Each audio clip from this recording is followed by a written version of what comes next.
All right, another day at the park with Sage. Same strategy as yesterday. It's the big one. How do we get her to want to be by me? And that's take off, get her chasing after me.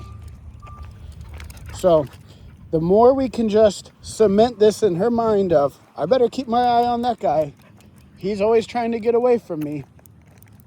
The closer we're going to start drawing her into us. So we're trying to get her out to new places to get her to want to go explore, go smell that tree, go do all that, so I can get some distance from her.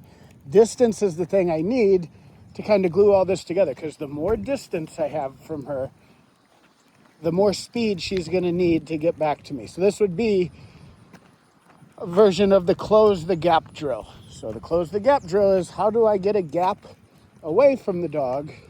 The bigger the gap, the more the speed. So the whole drill is looking for opportunities to sneak away from the dog. So that's what we're doing with Sage today.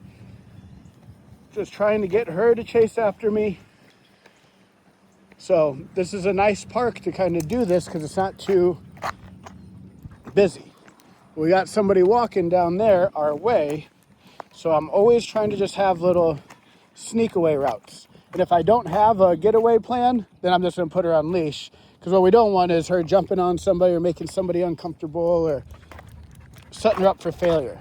So whenever I'm out here, I'm always kind of have situational awareness of where I'm at with, what do I do if there's somebody over there? Well, it's always go the opposite way. And then as we get better at this, it's going to start being, let's start getting more people and more stuff around and seeing what she does. But since we're at the very beginning, it's give her plenty of space, so coming back to me is the obvious choice. And the other thing would be, try to find little recall opportunities. So that would be, if you see the squirrel or you see a goose or something like that, try to see if we can get her drawn to that and kind of kick off into a drive towards that, and then press the vibrate and bring her back. But she does pretty good at orbiting us. Orbiting us is the main thing we're trying to get her to do, is to never really feel too comfortable more than 30 feet away from me.